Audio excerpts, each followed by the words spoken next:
പാലാ രൂപത bishop Mar Joseph കല്ലറങ്ങാട്ടിന്റെ narcotic ജിഹാദുമായിട്ടുള്ള ബന്ധപ്പെട്ടുള്ള പ്രസ്താവനയെ തുടർന്ന് പ്രശ്നപരിഹാരത്തിനുള്ള നെട്ടോട്ടത്തിലാണ് രാഷ്ട്രീയ നേതൃത്വവും അഭിനവ മതേതരവാദികളും പുരോഗമനവാദികളുമൊക്കെ. എന്നാൽ യഥാർത്ഥ പ്രശ്നത്തിനുള്ള പരിഹാരമാണോ ഇവർ തേടുന്നത്? കേരള സമൂഹത്തിൻ്റെ നന്മയെ കരുതി, കേരളത്തിൻ്റെ യുവജനതയുടെ ഭാവിയെ കരുതി മാർ ജോസഫ് കല്ലറങ്ങാട്ട് നടത്തിയ പ്രസ്താവനയെ മതസ്പർദ്ധ ഉണ്ടാക്കുന്നു എന്ന തരത്തിലേക്ക് ചാനൽ ചർച്ചകൾ വഴിതിരിച്ചുവിടുന്ന ദയനീയമായ കാഴ്ചയാണ് നമുക്ക് കാണുവാൻ സാധിക്കുന്നത്. ലഹരിയുടെ ഭീകരതയെക്കുറിച്ച് എന്തുകൊണ്ട് ഇവിടെ ചർച്ച ചെയ്യപ്പെടുന്നില്ല? പാലാ ബിഷപ്പ് ഉന്നയിച്ച യഥാർത്ഥ വിഷയം എന്തുകൊണ്ട് ഇവിടെ പരിഹരിക്കപ്പെടുന്നില്ല? ഷെക്കീന ചർച്ച ചെയ്യുന്നു. പാലാ കേരള സമൂഹത്തിന് നൽകുന്ന പാഠം എന്താണ്? ഈ പ്രോഗ്രാമിൽ നമ്മോടൊപ്പം ചേരുന്നു സീറോ മലബാർ സഭയുടെ വക്താവ് ഡോക്ടർ ചാക്കോ കാളാമ്പറമ്പിൽ. ഡോക്ടർ ചാക്കോ കാളാമ്പറമ്പിൽ, സ്വാഗതം. നമുക്കറിയാം, സെപ്റ്റംബർ 8-ാം തീയതി കുറവിലങ്ങാട് പള്ളിയിൽ വെച്ച് പാലാ ബിഷപ്പ് നൽകിയ ആ ഒരു പ്രസ്താവന പിന്നീട് വലിയ തരത്തിലുള്ള ഒരു വിവാദത്തിലേക്കാണ് നമ്മുടെ മുഖ്യധാര മാധ്യമങ്ങൾ അതിനെ വലിച്ചഴിച്ചത്. പിറ്റേ ദിവസം ചാനൽ ചർച്ചകൾ നടക്കുന്നു. ആ ചാനൽ ചർച്ചയിൽ പങ്കെടുത്ത ക്രൈസ്തവരായിട്ടുള്ള പ്രതിനിധികളിൽ നിന്നും അവർ ആഗ്രഹിച്ച ഒരു ഉത്തരം ലഭിക്കുന്നില്ല. പിന്നീട് ചില മുസ്ലിം സംഘടനകളിൽ നിന്ന് പാലാ ബിഷപ്പിനെ വിഷസർപ്പം എന്ന രീതിയിലേക്കുള്ള പ്രസ്താവന വരുന്നു. അതും അവർ ആഗ്രഹിച്ച രീതിയിലേക്ക് ആ ചർച്ചകൾ നടക്കാതെ പോയപ്പോൾ ക്രൈസ്തവ സമുദായത്തിൽ നിന്ന് സ്ഥിരമായി ക്രൈസ്തവ വിരുദ്ധ നിലപാടുകൾ സ്വീകരിക്കുന്നവരിൽ നിന്നുള്ള പ്രസ്താവനകൾ അവർ ഇറക്കുന്നു. ഈ ചാനൽ ചർച്ചകളെ നമ്മൾ വ്യക്തമായി പഠിക്കുമ്പോൾ കൃത്യമായ ഒരു അജണ്ടയോടെയല്ലേ നമ്മുടെ മുഖ്യധാര മാധ്യമങ്ങൾ ഈ വിഷയത്തെ അവർ ചർച്ച ചെയ്തത്? അതായത് ക്രൈസ്തവ സമൂഹത്തെ കരിവാരി തേക്കുക എന്ന ഒരു ഒറ്റ ലക്ഷ്യത്തോടെയല്ലേ അവർ ഈ വിഷയം കൈകാര്യം ചെയ്തത്? ഡോക്ടർ ചാക്കോ കാളാമ്പറമ്പിൽ, വളരെ കൃത്യമായിട്ടുള്ള ഒരു നിരീക്ഷണമായിട്ടാണ് എനിക്ക് തോന്നുന്നത് താങ്കളുടേത്. കാരണം പാലാപിതാവ് വളരെ കൃത്യമായും സ്പെസിഫിക്കായി നൽകിയിരിക്കുന്ന രണ്ട് സാമൂഹിക തിന്മകളെ അതിന്റെ അർത്ഥത്തിൽ പരിഗണിച്ചുകൊണ്ട് അതിന് പരിഹാരം കണ്ടെത്തേണ്ടതിന് പകരം അതിൽ നിന്നും സമൂഹത്തിന്റെ അറ്റൻഷനെ ഡൈവേർട്ട് ചെയ്യാൻ, അതിന് വേറെ ചില മാനങ്ങൾ കൽപ്പിച്ചു നൽകാനുമുള്ള ഒരു ഗൂഢ അജണ്ട മാധ്യമങ്ങളുടെ ഭാഗത്തു നിന്ന് പോലും ഉണ്ടാകുന്നു എന്ന് സംശയിക്കത്തക്ക വിധത്തിലാണ് മാധ്യമങ്ങൾ ഈ ഒരു പ്രസ്താവനയെയും അതിലൂടെ സമൂഹം ചിന്തിക്കേണ്ട വിഷയങ്ങളെയും ഡൈവേർട്ട് ചെയ്ത് വിട്ടത് എന്ന് പറയുന്നതിൽ വാസ്തവത്തിൽ ദുഃഖമുണ്ട്. നമുക്കറിയാവുന്ന പോലെ മയക്കുമരുന്ന് കച്ചവടത്തിലൂടെ ലഭിക്കുന്ന പണം തീവ്രവാദ പ്രവർത്തനങ്ങൾക്ക് ഉപയോഗിക്കുന്നു എന്നുള്ളത് യുണൈറ്റഡ് നേഷൻസിന്റെ ഐക്യരാഷ്ട്ര സംഘടനയുടെ റിപ്പോർട്ട് വെളിപ്പെടുത്തുന്ന യാഥാർത്ഥ്യമാണ്. ഇന്നത്തെ പശ്ചാത്തലത്തിൽ കേരളം നേരിട്ടുകൊണ്ടിരിക്കുന്ന ഗൗരവമായ രണ്ട് സാമൂഹിക തിന്മകൾ, തീവ്രവാദ പ്രസ്ഥാനങ്ങളുടെ സാന്നിധ്യവും മയക്കുമരുന്ന് ഉപയോഗത്തിന്റെ അമ്പരപ്പിക്കുന്ന വർധനവും, ഈ രണ്ട് വിഷയങ്ങളെ അതിൻ്റെതായിട്ടുള്ള രീതിയിൽ പിതാവ് അവതരിപ്പിക്കുകയാണ്. പിതാവ് പറയുന്നത് നമുക്കറിയാവുന്നതുപോലെ ചുരുങ്ങിയ മാസങ്ങൾക്കുള്ളിൽ 4000 കോടിയിലധികം രൂപ വരുന്ന മയക്കുമരുന്ന് വേട്ട കേരളത്തിൽ നടത്തി. തീവ്രവാദ സംഘടനകളുടെ ഹബ്ബായി കേരളം മാറിക്കഴിഞ്ഞു എന്ന് ഇവിടുത്തെ പോലീസ് ചീഫ് അടക്കമുള്ളവർ പറഞ്ഞു. ഇത് അന്വേഷിക്കാൻ തയ്യാറാകുന്നില്ല എന്നുള്ളതാണ് ഇതിനകത്തെ ഏറ്റവും ഖേദകരമായ സംഭവം. ഭരണത്തിലിരിക്കുന്ന സംവിധാനങ്ങൾ അത്തരത്തിലുള്ള പ്രസ്താവന വന്നാൽ ഒന്നുകിൽ അത് തെറ്റാണ് അല്ലെങ്കിൽ ശരിയാണ് എന്ന് വിശദീകരിക്കുവാനും അതിന് നിജസ്ഥിതി കണ്ടെത്താനും അതിന്റെ പിന്നാമ്പുറങ്ങൾ അന്വേഷിക്കാനും തയ്യാറാകുന്നതിന് പകരം ഇത്തരം പ്രസ്താവനകളെയൊക്കെ മറ്റേതെങ്കിലും വിധത്തിൽ ഡൈവേർട്ട് ചെയ്തുകൊണ്ട് സമൂഹത്തിന്റെ അറ്റൻഷനെ അങ്ങോട്ട് തിരിക്കാൻ, പ്രത്യേകിച്ച് ഇവിടെ ഒരു സാമുദായിക സ്പർദ്ധ ഉണ്ടാക്കും ഇത്തരം പ്രസ്താവനകളൊന്ന് എസ്റ്റാബ്ലിഷ് ചെയ്യുകയാണ്. കല്ലറങ്ങാട്ട് പിതാവിന്റെ സ്റ്റേറ്റ്മെന്റില് എവിടെയാണ് സാമുദായിക സ്പർദ്ധ ഉണ്ടാക്കുന്ന ഒരു വാക്കെങ്കിലും ഉള്ളത്? നമുക്കറിയാവുന്നത് പോലെ ഏതെങ്കിലും മറ്റ് മതത്തോടുള്ള വിരോധം കൊണ്ടോ എതിർപ്പ് കൊണ്ടോ അല്ല, മറിച്ച് നമ്മളുടെ കുഞ്ഞുങ്ങൾ നഷ്ടപ്പെടരുത് എന്നുള്ള ആ ഒരു നൊമ്പരത്തിൽ നിന്നും ക്രൈസ്തവ സമുദായത്തിൽ നിന്ന് പെൺകുട്ടികള് അടങ്ങുന്ന യുവജനങ്ങള് തീവ്രവാദികളായി റിക്രൂട്ട് ചെയ്യപ്പെടരുത് എന്നുള്ള വലിയ വീക്ഷണത്തോടെയുമാണ് പിതാവ് ഈ സ്റ്റേറ്റ്മെന്റ് നടത്തിയത്. അപ്പൊ എന്തുകൊണ്ടാണ് ഈ സ്റ്റേറ്റ്മെന്റ് നടത്തിയത് എന്താണ് അതിന്റെ പിന്നാമ്പുറങ്ങൾ എന്ന് അന്വേഷിക്കുന്നതിന് പകരം ആ സ്റ്റേറ്റ്മെന്റിനെ വളച്ചൊടിച്ച് ആടിനെ പട്ടിയാക്കുന്ന രൂപത്തിൽ സാമുദായിക സ്പർദ്ധ ഉണ്ടാക്കാൻ ഒരു വശത്ത് ശ്രമം നടക്കുന്നു. അല്ലെങ്കിൽ മുസ്ലിമുകളെ പ്രകോപിപ്പിക്കത്തക്ക വിധത്തിൽ, ഒരു സമുദായത്തെ പ്രകോപിപ്പിക്കത്തക്ക വിധത്തില് അതിനെ പ്രൊപ്പഗേറ്റ് ചെയ്യപ്പെടുന്നു. മറ്റ് ക്രൈസ്തവ സമുദായത്തിന്റെ സമുദായ വിരോധികളായിട്ടുള്ളവരെ കൊണ്ടുവന്ന് സമുദായത്തിനെ അടിക്കാനുള്ള വടിയായിട്ട് ഉപയോഗിക്കുന്നു.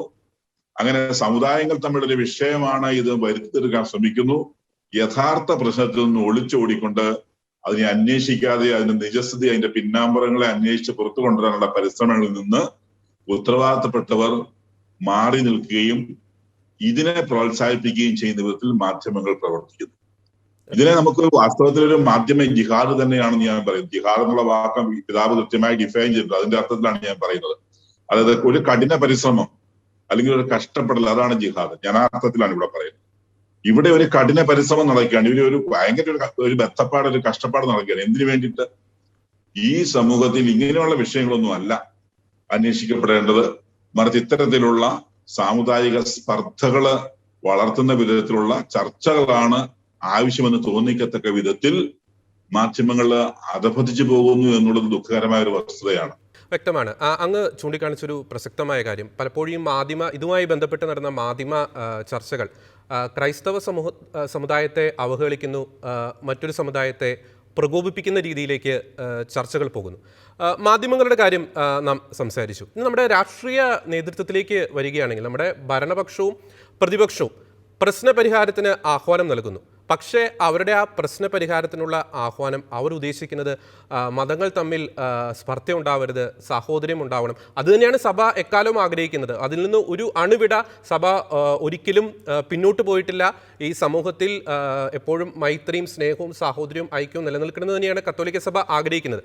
പക്ഷേ എന്തുകൊണ്ട് നമ്മുടെ രാഷ്ട്രീയ നേതൃത്വം പോലും, വളരെയധികം അനുഭവ സമ്പത്തുള്ള നമ്മുടെ രാഷ്ട്രീയ നേതൃത്വം പോലും ഭരണപക്ഷവും പ്രതിപക്ഷവും ഒരുപോലെ ഈ പ്രശ്നത്തെ ഒരു മതസ്പർദ്ധ എന്ന നിലയിൽ മാത്രം നോക്കിക്കാണുന്നു? പിതാവ് ഉന്നയിച്ച കേരള സമൂഹത്തെ തന്നെ കാർന്നു തിന്നുന്ന ലഹരി വിപത്തിനെതിരെ ഇവർ പലപ്പോഴും എന്തുകൊണ്ട് ആർജവത്തോടെ പ്രതികരിക്കാതെ പോകുന്നു നമ്മുടെ രാഷ്ട്രീയ നേതൃത്വം? ഡോക്ടർ ചാക്കോ കാളമ്പറമ്പിൽ. അവിടെയാണ് വാസ്തവത്തിൽ നമ്മുടെ രാഷ്ട്രീയക്കാരുടെ പാപ്പരത്വം വിളിച്ചു പറയുന്നത്. മുഖ്യമന്ത്രി ഈ പിതാവിന്റെ പ്രസ്താവന കേട്ടപ്പോൾ ഇറക്കിയ പ്രസ്താവനയെ വളരെ ദുഃഖത്തോടെയാണ് ഞാൻ നോക്കി വായിച്ചത്. അദ്ദേഹം പറയുന്നത് ഈ വിഷയം പഠിക്കാമെന്നോ ഈ വിഷയത്തിൽ എന്തെങ്കിലും നിജസ്ഥിതി ഉണ്ടെങ്കിൽ അത് കണ്ടെത്താമെന്നോ അത് പരിഹരിക്കാമെന്നോ അല്ല, മറിച്ച് അദ്ദേഹം അതിന് മറ്റൊരു ട്വിസ്റ്റ് കൊടുക്കാൻ ശ്രമിക്കുകയാണ്. ഈ വിഷയത്തെ അഡ്രസ് ചെയ്യുകയല്ല ചെയ്യുന്നത്, അതിൽ നിന്ന് ഡൈവേർഷൻ കൊടുക്കുകയാണ്. പ്രതിപക്ഷ നേതാവ് കാള വെച്ചു എന്ന് കേട്ടതെ കയറെടുക്കുന്നത് പോലെ ചാടി പ്രഖ്യാപിക്കുകയാണ് പിതാവിന്റെ ഭാഗത്ത് വലിയ വീഴ്ച എന്നുള്ളത്. എന്നാൽ എന്താണ് ഈ പ്രസ്താവന, എന്താണ് പറഞ്ഞതെന്ന് മനസ്സിലാക്കി അതിനോട് സംയമനത്തോടെ പ്രതികരിക്കുന്ന രാഷ്ട്രീയ നേതൃത്വങ്ങളെ, ഇച്ഛാശക്തിയുള്ള നേതൃത്വങ്ങളെ ഭരണപ്രതിപക്ഷത്തിൽ കാണാതെ പോയി എന്നുള്ളത് ദൗർഭാഗ്യകരമാണ്. അവിടെ നമ്മൾ മനസ്സിലാക്കേണ്ട ഒരു യാഥാർത്ഥ്യം, ഇവര് രണ്ടുപേരെയും പ്രസ്താവന നടത്തി. പക്ഷേ കേരളത്തിലെ ഒരു വലിയ ജനവിഭാഗം, ഒരു വലിയ സമൂഹം പിതാവിന്റെ പ്രസ്താവനയെ നെഞ്ചിലേറ്റി ഏറ്റെടുത്തു എന്നുള്ളതാണ്. വലിയ സമൂഹം പിതാവിന്റെ പ്രസ്താവനയെ നെഞ്ചിലേറ്റി അത് അവരുടെ വികാരമായി ഇത് അന്വേഷിക്കപ്പെടേണ്ടതാണ്, ഈ തെറ്റ് തിരുത്തേണ്ടതാണ്, ഇതിനെതിരെ ശരിക്കും ഗവൺമെന്റ് നടപടി സ്വീകരിക്കേണ്ടതാണെന്നൊരു വികാരത്തിലേക്ക് വന്നു. അങ്ങനെ കാലിനടിയിലെ മണ്ണൊഴുകിപ്പോകുന്നു എന്ന് തിരിച്ചറിഞ്ഞപ്പോഴാണ് വാസ്തവത്തിൽ അവരുടെ പ്രസ്താവനകളിൽ പോലും അല്പം ഒരു മയപ്പെടുത്തലിന് അവർ തയ്യാറായി, അവര് തിരിഞ്ഞു ചിന്തിക്കുവാൻ തയ്യാറായത്. നമ്മൾ മനസ്സിലാക്കേണ്ട ഒരു യാഥാർത്ഥ്യം ഇതാണ്, രാഷ്ട്രീയ സംവിധാനങ്ങളുടെ ലക്ഷ്യം പലപ്പോഴും രാഷ്ട്രസേവനത്തിന് അപ്പുറത്തേക്ക്, രാഷ്ട്രീയത്തിന് അപ്പുറത്തേക്ക് പാർട്ടിയുമായി മാറുന്നു. തന്റെ പാർട്ടിക്ക് അതുകൊണ്ട് എന്ത് മെച്ചമുണ്ട് എന്നുള്ള രീതിയിലേക്ക് ചിന്തിക്കുന്ന അവസ്ഥയിലേക്ക് മാറും. മറ്റൊരു വശം, ഈ രാഷ്ട്രീയ സംവിധാനങ്ങള് വോട്ടിനും നോട്ടിനും വേണ്ടിയിട്ട് രാജ്യത്തിന്റെ യഥാർത്ഥമായ മൂല്യങ്ങളെയും രാഷ്ട്രനീതിയെയും പലപ്പോഴും കണ്ണടച്ചില്ലാണ്ടാക്കാൻ ശ്രമിക്കുന്നു എന്നുള്ളതാണ്. അത് വളരെ ഗൗരവമായ കാണേണ്ട ഒരു വിഷയമാണ്. നമ്മുടെ രാജ്യത്തിന്റെ, നമ്മുടെ സംസ്ഥാനത്തിന്റെ ഭരണ സംവിധാനങ്ങള് നിലകൊള്ളേണ്ടത് നീതിക്കും അതുപോലെ തന്നെ സാമൂഹ്യ നന്മയ്ക്കും വേണ്ടിയായിരിക്കണം. ഏറ്റവും സാധാരണക്കാരനായവന് പാവപ്പെട്ടവന് വരെ നീതി ലഭിക്കുന്ന അവസ്ഥയിലൊക്കെ ആയിരിക്കണം. അത്തരം കാര്യങ്ങൾക്ക് ഇതുപോലുള്ള വിഷയങ്ങളിൽ ചർച്ച വരുമ്പോൾ അതിനെ തമസ്കരിക്കാനും അല്ലെങ്കിൽ അത് മാറ്റിവെച്ചുകൊണ്ട് അതിനെ മറ്റൊരു മാനം കൽപ്പിച്ച് നൽകിക്കൊണ്ട് അതിനെ ഡൈവേർട്ട് ചെയ്യാൻ ശ്രമിക്കുന്നത് ഈ രാജ്യത്തിന് ഗുണകരമല്ല എന്നുള്ള തിരിച്ചറിവ് രാഷ്ട്രീയക്കാർക്ക് ഉണ്ടാവണം. മറ്റു ചില രാഷ്ട്രീയക്കാര് വളരെ ബോധപൂർവമായിട്ടുള്ള മൃഗീയമായിട്ടുള്ള നിശബ്ദത പാലിച്ചു. അവര് പ്രതികരിക്കേണ്ട സമയത്ത് പ്രതികരിച്ചില്ല. പക്ഷെ സമൂഹം ഒന്നടങ്കം ഈ ഒരു പ്രസ്താവനയെ നെഞ്ചിലേറ്റി ഇത് തിരുത്തപ്പെടേണ്ടതാണ്, ഇത് അന്വേഷിക്കപ്പെടേണ്ടതാണ്, ഇതിന്റെ പിന്നാമ്പുറങ്ങൾ അന്വേഷിച്ച് കണ്ടെത്തേണ്ടതാണെന്ന് സോഷ്യൽ മീഡിയയിൽ അടക്കം പ്രഖ്യാപിച്ചു കഴിഞ്ഞപ്പോഴാണ് അവരുടെ ഭാഗത്തുനിന്ന് പോലും ഒന്ന് വാ തുറക്കുവാൻ അവർക്ക് ആർജവം ഉണ്ടായെന്നുള്ളതും നമ്മൾ മറന്നു പോകേണ്ട കാര്യമല്ല. അപ്പൊ ആ തരത്തിലുള്ള രാഷ്ട്രീയ പ്രീണനങ്ങൾ അവസാനിപ്പിക്കേണ്ട കാലം അതിക്രമിച്ചിരിക്കുന്നു. മറിച്ച് ഭരണകക്ഷിയായാലും പ്രതിപക്ഷമായാലും ഇവിടെ ഈ പറയുന്ന രാജ്യസ്നേഹവും ഈ പറയുന്ന രാഷ്ട്രീയ നീതിയും ഈ പറയുന്ന സാമൂഹ്യ നീതിയും നടപ്പിലാക്കാൻ ഉത്തരവാദിത്തപ്പെട്ടവരാണെന്ന ബോധ്യത്തോടെ പ്രവർത്തിക്കുവാൻ ഈ സംഭവം ചിന്തിപ്പിക്കണം അവരെ. എങ്കിൽ മാത്രമേ ഇത്തരം സംഭവങ്ങളിൽ നമുക്ക് തീർച്ചയായിട്ടും ഒരു പരിഹാരത്തിലേക്ക് എത്താൻ കഴിയുള്ളൂ. അല്ലെങ്കിൽ ഇവിടെ ഈ കാണുന്ന ഒരു ആടിനെ പട്ടിയാക്കുന്ന വിധത്തിൽ എന്തെങ്കിലുമൊക്കെ പറഞ്ഞു കേട്ട് അത് വെച്ച് നോക്കിക്കൊണ്ട് യഥാർത്ഥ വസ്തുതയെ തമസ്കരിച്ച് യഥാർത്ഥ വസ്തുതയിൽ നൊളിച്ചോടി യഥാർത്ഥ വസ്തുതയുടെ നിജസ്ഥിതിയെ പുറത്തു കൊണ്ടുവരാൻ കഴിയാത്ത വിധത്തില് സമൂഹത്തെ തെറ്റിദ്ധരിപ്പിക്കുകയാണ് ചെയ്യുന്നവർ. അത് പാടില്ല. അത് രാഷ്ട്രീയത്തിൽ നിഷിദ്ധമായിട്ടുള്ള കാര്യമാണെന്ന് രാഷ്ട്രീയ പാർട്ടികൾ തിരിച്ചറിയേണ്ടതുണ്ട്, രാഷ്ട്രീയ നേതൃത്വങ്ങൾ തിരിച്ചറിയേണ്ടതുണ്ട്, അതിനുള്ള ഇച്ഛാശക്തി അവർ കാണിക്കേണ്ടതുണ്ട്. അതാണ് ഞാൻ അക്കാര്യത്തിൽ ഒന്ന് എടുത്തു പറയാം. ബഹുമാനപ്പെട്ട PC ജോർജ്, അദ്ദേഹം ഒരു രാഷ്ട്രീയക്കാരനാണല്ലോ. പക്ഷെ കൃത്യമായിട്ട് ഈ വിഷയത്തിൽ അദ്ദേഹം ആരംഭത്തിൽ തന്നെ തന്റെ അഭിപ്രായം കൃത്യമായി പറയുന്നതായിട്ട് ഞാൻ കണ്ടു, വളരെ വ്യക്തമായി പറയുന്നതായിട്ട് കണ്ടു. അത്തരത്തിലുള്ള ഒരു രാഷ്ട്രീയ ഇച്ഛാശക്തിയാണ് രാഷ്ട്രീയക്കാരെന്ന് ജനം പ്രതീക്ഷിക്കുന്നതോടുകൂടി ഞാൻ അടിവരയിട്ട് പറയാം. ഓക്കെ, വ്യക്തമാണ്. നമ്മൾ ഈ വിഷയത്തിൽ മാധ്യമങ്ങൾ സ്വീകരിച്ച ചില രാഷ്ട്രീയ നേതൃത്വങ്ങൾ സ്വീകരിച്ച നിലപാടിനെ പറ്റി നാം സംസാരിച്ചു. ക്രൈസ്തവ സമൂഹത്തെ വളരെ ആശങ്കയിലാഴ്ത്തുന്ന മറ്റൊരു വസ്തുത, ഇത്തരം വിഷയങ്ങൾ ഉണ്ടാകുമ്പോൾ ക്രൈസ്തവ നാമധാരികളായ ചിലർ തുടർച്ചയായി ക്രൈസ്തവ വിരുദ്ധ നിലപാടുകൾ സ്വീകരിക്കുന്നു. ഈ നേരത്തെ ഈ ചർച്ചയുടെ തുടക്കത്തിൽ ഞാൻ സൂചിപ്പിച്ചതുപോലെ ചാനൽ ചർച്ചകൾ അവരുദ്ദേശിച്ച ഒരു അജണ്ടയിലേക്ക് പോകാതിരുന്നപ്പോൾ അവർ പിന്നെ മുന്നിലേക്ക് കൊണ്ടുവന്നത് ഈ ക്രൈസ്തവ നാമധാരികളെയാണ്. ഒരു എങ്ങും തൊടാത്ത രീതിയിലുള്ള ചില പ്രസംഗങ്ങളിലൂടെ ചിലർ ഈ വിഷയത്തെ വേറൊരു തരത്തിലേക്ക് ചിത്രീകരിക്കാൻ ശ്രമിക്കുന്നു. അതോടൊപ്പം നമുക്കറിയാം, കുറവലങ്ങാട് സന്യാസിനികളെ മുന്നിൽ നിർത്തി ഈ വിഷയത്തെ വർഗീയത എന്നുള്ളൊരു തരത്തിലേക്ക് കൊണ്ടുവരാൻ ശ്രമിക്കുന്നു. ഇതൊരു ആശങ്കജനകമായ വസ്തുതയല്ലേ? ഇവർ ഈ ഒരു നിലപാടെടുക്കുന്നത് പിതാവിൻ്റെ ഈ ഒരു പ്രസ്താവന ശരിയായ അർത്ഥത്തിൽ മനസ്സിലാക്കാതെ പോകുന്നത് കൊണ്ടാണോ, അതോ മറ്റെന്തെങ്കിലും തരത്തിലുള്ള ഒരു രഹസ്യ അജണ്ട ഇവർക്കുണ്ടോ? ഡോക്ടർ ചാക്കോ കാളാമ്പറമ്പിൽ, ഈ മാധ്യമങ്ങൾ പലപ്പോഴും ചെയ്യുന്നത് ഈ ക്രൈസ്തവ സമൂഹത്തിനെ ഏറ്റവും കൂടുതൽ അപകീർത്തിപ്പെടുത്താൻ മാധ്യമങ്ങളുടെ ഭാഗത്ത് ഒരു പരിശ്രമം നടത്തുന്നുണ്ട്. അതെങ്ങനെയാണെന്ന് ചോദിച്ചു കഴിഞ്ഞാൽ, ഈ ക്രൈസ്തവ വിരോധം ഉള്ളിൽ സൂക്ഷിച്ചുകൊണ്ടിരിക്കുന്ന വ്യക്തികൾ, അല്ലെങ്കിൽ പൗരോഹിത്യ വിരോധം അല്ലെങ്കിൽ സഭാവിരോധം ഉള്ളിൽ സൂക്ഷിച്ചുകൊണ്ടിരിക്കുന്ന വ്യക്തികൾ, നിസാര കാരണങ്ങൾ പറഞ്ഞുകൊണ്ട് സഭയെ അപകീർത്തിപ്പെടുത്താൻ ശ്രമിക്കുന്ന വ്യക്തികളെ എപ്പോഴും അവരെ ഗസ്റ്റുകളായിട്ട് കൊണ്ടുവരാനായിട്ട് മാധ്യമങ്ങൾ ശ്രമിക്കും.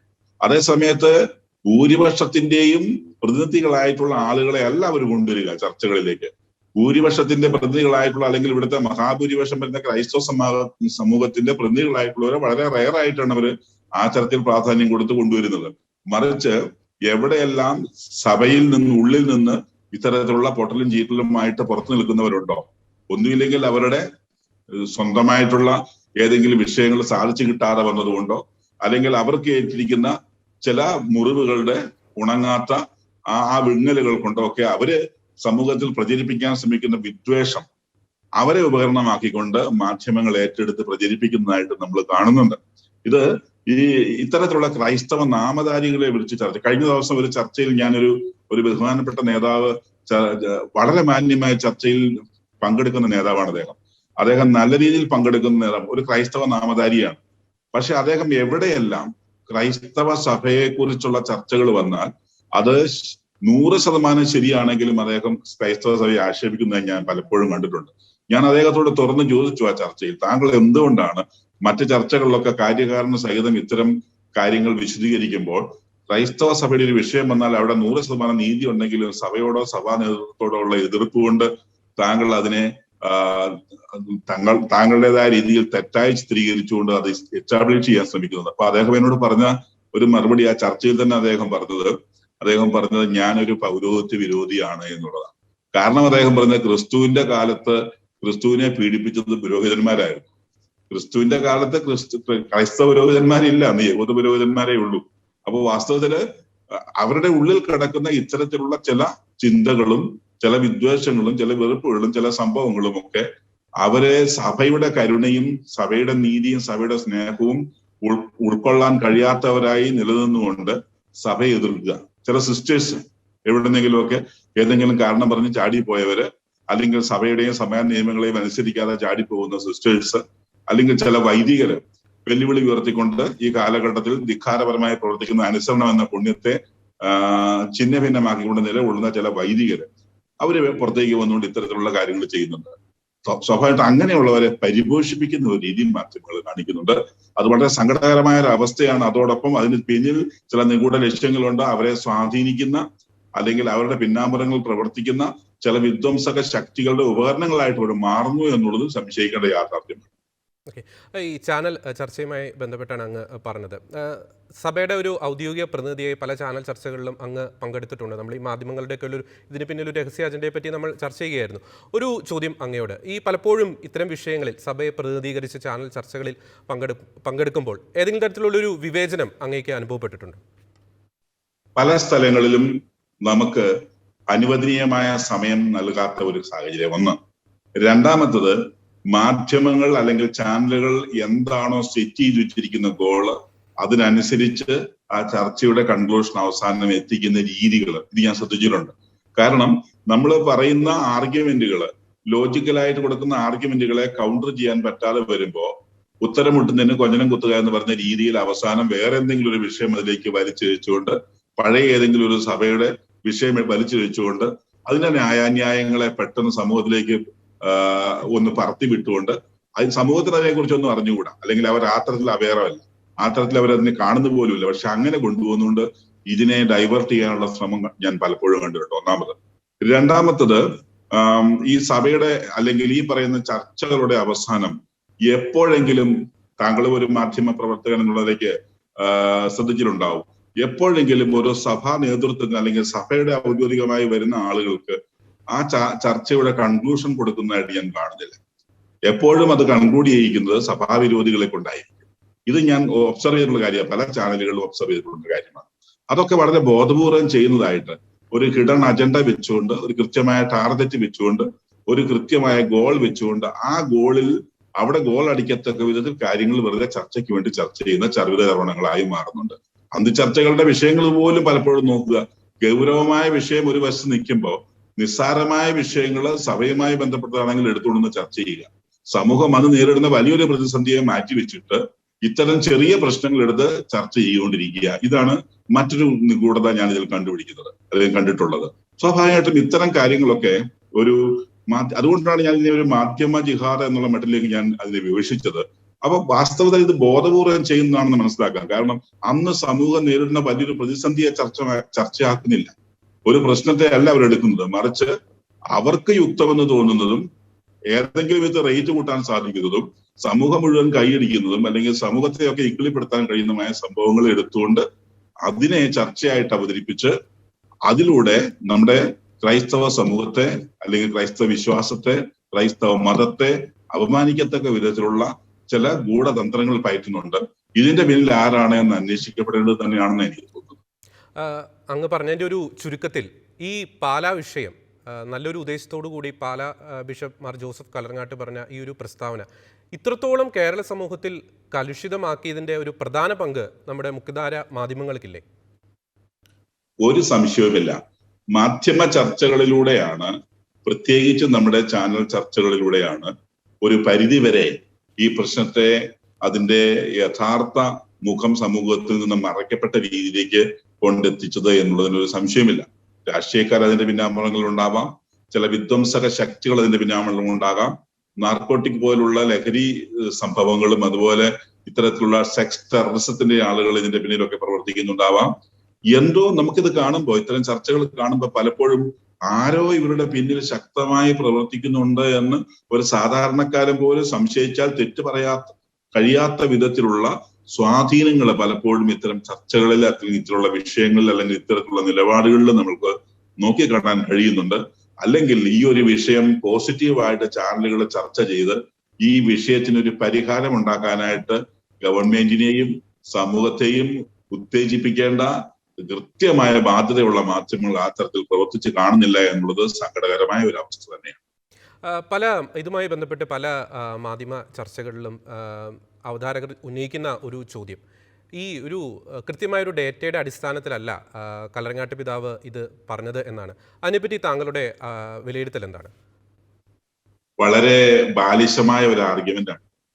പ്രത്യേകിച്ച് ഞാൻ പറയാം, ഈ സെക്സ് ടെററിസം അല്ലെങ്കിൽ ലവ് ജിഹാദ് എന്ന ഓമന പേരിട്ട് വിളിക്കുന്ന ഈ സെക്സ് ടെററിസവുമായി ബന്ധപ്പെട്ട കുടുംബങ്ങളുടെ കൃത്യമായിട്ടുള്ള രേഖകൾ അത് നമ്മുടെ സമൂഹത്തിൽ, പ്രത്യേകിച്ച് ക്രൈസ്തവ സമൂഹത്തിൽ നിന്ന് നമുക്ക് കിട്ടുന്ന അവരുടെ ദീനരോധനങ്ങളുടെ കണക്കുകൾ വെച്ചുകൊണ്ട് അതിനെ മനസ്സിലാക്കുകയും പഠിക്കുകയും അപഗ്രഥിക്കുകയും ചെയ്തിട്ട് തന്റെ ജനം ഇതുപോലുള്ള പ്രതിസന്ധി നേരിടുന്നുണ്ടെന്നും അതിന്റെ കണക്കുകളും കാര്യങ്ങളും എല്ലാം ഞങ്ങൾ അന്വേഷിച്ച് കണ്ടെത്തിയതാണ് എന്നുള്ള യാഥാർത്ഥ്യത്തിൽ നിന്നുകൊണ്ടാണ് പലപ്പോഴും ക്രൈസ്തവ നേതൃത്വങ്ങൾ അല്ലെങ്കിൽ ക്രൈസ്തവ സമുദായ നേതാക്കന്മാർ അല്ലെങ്കിൽ ക്രൈസ്തവ പുരോഹിതന്മാരും മേലധ്യക്ഷന്മാരും ഇത്തരം പ്രസ്താവനകൾ നടത്തുന്നത്.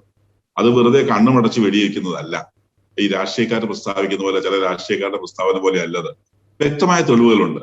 പക്ഷെ ആ തെളിവുകൾ കൊണ്ട് പ്രസന്റ് ചെയ്യേണ്ടത് ചാനൽ വേദിയിലല്ല. ചാനൽ എന്ന് പറയുന്നത് ഒരു കോടതിയല്ല. മറിച്ച് അന്വേഷിക്കുമ്പോൾ ഇതിൽ ബന്ധപ്പെട്ട ഇരകൾക്ക്, അവരുടെ കുടുംബങ്ങൾക്ക് ഒരു വിധത്തിലും മാനഹാനി ഉണ്ടാകാത്ത വിധത്തിലും അവർക്ക് ഒരു വിധത്തിലും ജീവഹാനി ഉണ്ടാകാത്ത വിധത്തിലും കാര്യങ്ങൾ ചെയ്യാൻ സഭയ്ക്ക് കടമയുണ്ട്.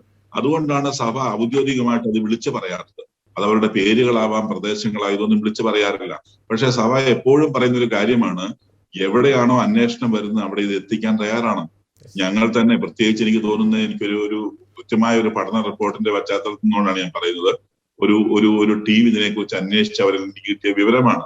ഏകദേശം 128ഓളം യുവതികൾ ഇത്തരത്തിൽ പോയ യുവതികളുമായി ബന്ധപ്പെട്ട് അതിനകത്ത് കൃത്യമായിട്ട് അവരുടെ ക്ലിപ്പിങ്ങുകൾ എടുത്ത് അവരുമായി നേരിട്ട് സംവാദിച്ചവരുടെ വീട്ടുകാരുമായി ബന്ധപ്പെട്ട് കൃത്യമായ ഡോക്യുമെന്റ് എവിഡൻസ് കിട്ടിയ ശേഷമാണ് നമ്മൾ ആ കാര്യത്തെക്കുറിച്ച്, അല്ലെങ്കിൽ ഇത് മറ്റാരെങ്കിലും അപമാനിക്കാനോ സ്വന്തം സമുദായത്തിലെ പെൺകുട്ടികളെ മോശമാക്കി കാണിക്കാനോ ഒരു സമുദായം ഇത്തരത്തിലുള്ള എന്തെങ്കിലും കാര്യങ്ങൾ പറയുമോ? നമ്മുടെ സാമാന്യബുദ്ധിക്ക് ചിന്തിച്ചാൽ നമുക്ക് അറിയുള്ളൂ. നമ്മുടെ കുടുംബത്തിലെ നമ്മുടെ പെൺമക്കളെ കുറിച്ച് നമ്മൾ മോശമായി പറയുമോ? അതല്ല, മറിച്ച് അവരെ കെണിയിൽ വീഴുന്നു എന്നുള്ളതിന്റെ വ്യക്തമായ തെളിവുകൾ ഉള്ളതുകൊണ്ടാണ് നമ്മളത് പറയുന്നത്. ആ തെളിവുകൾ ആ കുടുംബത്തിന്റെ പശ്ചാത്തലത്തെയും ആ കുടുംബത്തിന്റെ ഭാവിയെയും ആ കുടുംബാംഗങ്ങളുടെ ആത്മാഭിമാനത്തെയും കണക്കിലെടുത്തുകൊണ്ട് നമ്മളത് ചാനലുകളിൽ വന്നിരുന്നുകൊണ്ട് അവരെ ഇഴകീറി അവതരിപ്പിക്കുന്നില്ല എന്നുള്ളതേ ഉള്ളൂ. എന്നാൽ വ്യക്തമായിട്ട് അത്തരം തെളിവുകൾ അന്വേഷണ ഏജൻസികൾ കൈമാറാൻ നമ്മുടെ കയ്യിൽ ഉണ്ട്. അതാണ് തിരിച്ചറിയേണ്ടത്. അതിലെ ലവ് ജിഹാദ് എന്നുള്ളൊരു ഓമന പേര് വാസ്തവത്തിൽ പോലീസ് ഡയറിയിൽ ഇല്ല എന്നുള്ളതിന്റെ പേരിൽ ഇതിവിടെ നടക്കുന്നില്ല എന്നുള്ളതാണ് വാദഗതി. അവരന്വേഷിച്ചു, ഇവരന്വേഷിച്ചു, അങ്ങനെ ഒരു സംഭവം ഇല്ല. അത് ശരിയായിരിക്കാം, ലവ് ജിഹാദ് എന്നുള്ള ഓമന പേര് പോലീസ് ഡയറിയിൽ ഉണ്ടാവില്ല. പക്ഷെ നമ്മളീ പറയുന്ന സെക്സ് ടെററിസം, അതിന് എന്ത് പേരിട്ട് വിളിച്ചാലും ഇത്തരത്തിൽ നടമാടുന്നു, ഇത്തരത്തിൽ അരങ്ങേറുന്നു എന്നുള്ള യാഥാർത്ഥ്യത്തെ നിഷേധിക്കാൻ ആർക്കും കഴിയില്ല. അതിന് മതിയായ തെളിവുകളെ ഓരോ രൂപതയിലും പ്രത്യേകമായിട്ടുണ്ട്. അതിന്റെ ബേസിലാണ്, അതിന്റെ പഠനത്തിന്റെ അടിസ്ഥാനത്തിലാണ് ഇത്തരത്തിലുള്ള സ്റ്റേറ്റ്മെന്റുകൾ പിതാക്കന്മാര് അവതരിപ്പിക്കുകയും പറയുകയും ചെയ്യുന്നുള്ളത്. ബുദ്ധിയുള്ളവർക്ക് വായിച്ചെടുക്കാൻ കഴിയും. അതുകൊണ്ട് ഏതെങ്കിലും ഒരു ചാനലിൽ പ്രസന്റ് ചെയ്യുക എന്നുള്ളത് തീർച്ചയായിട്ടും അത് കരണീയമായ കാര്യമല്ല. അത് ആ ഇരയോട് ചെയ്യുന്ന ഏറ്റവും വലിയ തെറ്റാണ്. അത് നിയമത്തിന്റെ മുമ്പിലും തെറ്റ് തന്നെയാണ്. അതുകൊണ്ട് തന്നെയാണ് അത് ചെയ്യാതിരിക്കുന്നത്. ഓക്കെ, വ്യക്തമായ തെളിവുകളുടെ അടിസ്ഥാനത്തിൽ തന്നെയാണ് മാർ ജോസഫ് കല്ലറങ്ങാട്ട് ആ പ്രസ്താവന നടത്തിയത്. ഡോക്ടർ ചാക്കോ കാളാമ്പറമ്പിൽ, പാല പിതാവ് ഉന്നയിച്ച മറ്റൊരു വിഷയം ഈ ലഹരിക്കടത്തുമായി ബന്ധപ്പെട്ട കാര്യങ്ങളാണ്. കേരളത്തിലെ ഈ അടുത്ത കാലങ്ങളിലെ പത്രവാർത്തകൾ നമ്മൾ പരിശോധിക്കുകയാണെങ്കിൽ ഈ ഒത്തിരിയേറെ ലഹരി വേട്ടകളാണ് കേരളത്തിൻ്റെ പല ഭാഗത്തു നിന്നും നാം കണ്ടുകൊണ്ടിരിക്കുന്നത്. സ്വർണ്ണക്കടത്ത്, അതോടൊപ്പം തന്നെ മയക്കുമരുന്ന് വേട്ട, സമാന്തര ടെലിഫോൺ എക്സ്ചേഞ്ച്, അതുമായി തീവ്രവാദികളെ, സ്ലീപ്പർ സെല്ലുകളെയൊക്കെ പിടികൂടുന്നു. പലപ്പോഴും ഇത്തരം വിഷയങ്ങളിൽ കൃത്യമായിട്ടുള്ള ഒരു അന്വേഷണം നടക്കുന്നുണ്ടോ? അതിൻ്റെ അതുമായി ബന്ധപ്പെട്ട ക്യാരിയേഴ്സിന് മാത്രം പിടികൂടുന്നു, അടുത്ത തലങ്ങളിലേക്ക് അതിൻ്റെ ഒരു അന്വേഷണം പോകുന്നില്ല. ഇത് വാസ്തവത്തിൽ ഭരണകൂടത്തിൻ്റെയും ഒരു നമ്മുടെ പ്രതിപക്ഷത്തിൻ്റെയും ഒക്കെ ഒരു ജാഗ്രതാക്കുറവും ഒരു നിസ്സംഗതയും തന്നെയല്ലേ ഡോക്ടർ ചാക്കോ കാളാമ്പറമ്പിൽ?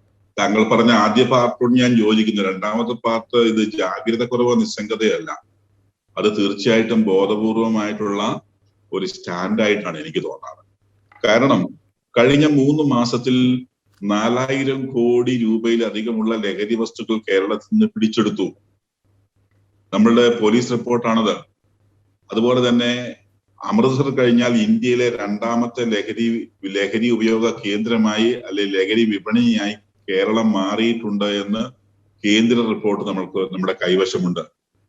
അതുപോലെ തന്നെ അഫ്ഗാനിസ്ഥാനിൽ മാത്രം ഉൽപ്പാദിപ്പിക്കുന്ന മാരക രാസമയക്കുമരുന്നായിട്ടുള്ള MDMA കടത്തുന്ന സംഘം അതെങ്ങനെയാണ് കേരളത്തിൽ എത്തുന്നത് എന്ന് ചിന്തിച്ചു നോക്കുക. അഫ്ഗാനിസ്ഥാനിലേക്ക് പോയ പല പെൺകുട്ടികളുടെയും പല തീവ്രവാദ റിക്രൂട്ട്മെന്റുകളുടെയും പിന്നാമ്പറങ്ങൾ അവിടെ നമ്മൾ അന്വേഷിക്കേണ്ടി വരും. ഈ ഓഗസ്റ്റ് മാസത്തിൽ കസ്റ്റംസ് പിടികൂടിയതാണ് വലിയ തോതിലുള്ള ഏഷ്യാനെറ്റ് എന്ന് പറയുന്ന ഒരു ചാനൽ തന്നെ, അല്ലെങ്കിൽ ആ ഒരു ചാനലിൽ ഞാൻ കണ്ടതാണ് 1 കോടിയിലധികം MDMA കൊച്ചിയിൽ നിന്ന് വേട്ടയാടി പിടിച്ചു എന്നുള്ളത്. കൊച്ചി അതിന്റെ ഒരു മുഖ്യ കേന്ദ്രമാണെന്ന്. അതുപോലെ തന്നെ ഇവിടെ മറ്റൊരു കാര്യം നമ്മൾ മനസ്സിലാക്കേണ്ടത് ഈ വാഗമണ്ണിലെ സംഭവം, അതുപോലെ തന്നെ കോഴിക്കോട് ലഹരി വേട്ട നടത്തിയപ്പോൾ വൻതോതിൽ ലഹരി പിടിച്ചെടുത്തത്, നെടുമ്പാശ്ശേരിയിൽ 4.64 കിലോ ഹെറോയിൻ പിടിച്ചത്, ഈ കഴിഞ്ഞ മാസങ്ങളിലെ കണക്കുകളാണ് ഇതൊക്കെ. അതുപോലെ തന്നെ കാസർഗോഡ് നടന്നത്. ഇങ്ങനെ നിരവധി കേരളത്തിന്റെ വിവിധ ഭാഗങ്ങളില് പിടിച്ചെടുത്തിരിക്കുന്ന ലഹരി കഴിഞ്ഞ 4 മാസത്തെ നോക്കിയാൽ, 4-5 മാസത്തെ നോക്കിക്കഴിഞ്ഞാൽ നമ്മളെ അമ്പരപ്പിക്കുന്നതാണ്. അതേ സമയത്ത് പിടിച്ചെടുക്കാതെ പോകുന്നത് ഇതിന്റെ എത്രയോ 10 മടങ്ങാണ്. അത് മറ്റൊരു വശത്ത് കിടക്കുന്നു. അതും പോലീസ് ഡിപ്പാർട്ട്മെന്റ് തന്നെ പറയുന്ന ഒരു യാഥാർത്ഥ്യമാണ്.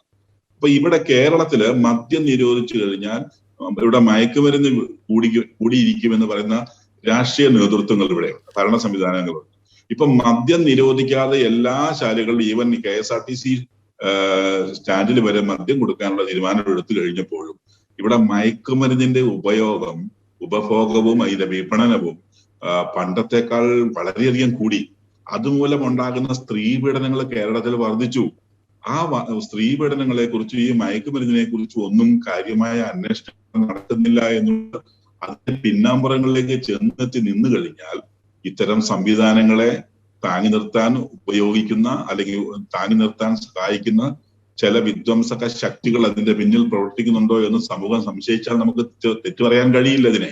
അതുകൊണ്ട് എന്തുകൊണ്ടാണ് ഇത്തരത്തിലുള്ള സെക്സ് ടെററിസവും നാർക്കോട്ടിക് ടെററിസവും ഉള്ള കാര്യങ്ങളെ അന്വേഷിച്ച് നിജസ്ഥിതി പുറത്തു കൊണ്ടുവരാൻ മടിക്കുന്നതെന്ന് ചിന്തിക്കുമ്പോൾ ഇതിനെല്ലാവർക്കും ആ പറയുന്ന സംവിധാനങ്ങൾ, ആ പാർട്ടികളുടെ ആളുകൾ തന്നെ അതിനകത്ത് പിണിയാളുകളായി നിലകൊള്ളുന്നതായിട്ട് പലപ്പോഴും നമ്മൾ പല കേസുകളിലും കണ്ടു കഴിഞ്ഞു. ഡോക്ടർ ചാക്കോ കാളംപറമ്പിൽ, ഈ വിഷയങ്ങളുമായി ബന്ധപ്പെട്ട് ഒരു 2 വർഷത്തെ ഒരു ഡേറ്റ സർക്കാർ പൊതുജന മധ്യത്തിൽ കൊണ്ടുവന്നു കഴിഞ്ഞാൽ ഈ പാലാ പിതാവ് പറഞ്ഞ ഈ ഒരു പരാമർശത്തിൻ്റെ ഒരു പ്രാധാന്യതയും ഇത്രമാത്രം ഭീകരമാണ് ആ ഒരു യാഥാർത്ഥ്യം എന്നതൊക്കെ നമ്മുടെ പൊതുജനത്തിന് മനസ്സിലാകാവുന്നതല്ലേ ഉള്ളൂ. ഡോക്ടർ ചാക്കോ കാളംപറമ്പിൽ, നമ്മളെ കഴിഞ്ഞ 1 വർഷത്തെയോ 6 മാസത്തെയോ യഥാർത്ഥ ചിത്രം പുറത്തുവിടാൻ നമുക്ക് സാധിച്ചാൽ അത് വലിയ ഭീകരമായിട്ടുള്ള അല്ലെങ്കിൽ നമുക്ക് വളരെയധികം ഭയപ്പാട് ജനിപ്പിക്കുന്ന സംഭവങ്ങളായിരിക്കുമെന്ന് സംശയമില്ല. കാരണം പോലീസ് റിപ്പോർട്ടുകൾ ആ തരത്തിലാണ് പുറത്തു വന്നുകൊണ്ടിരിക്കുന്നത്.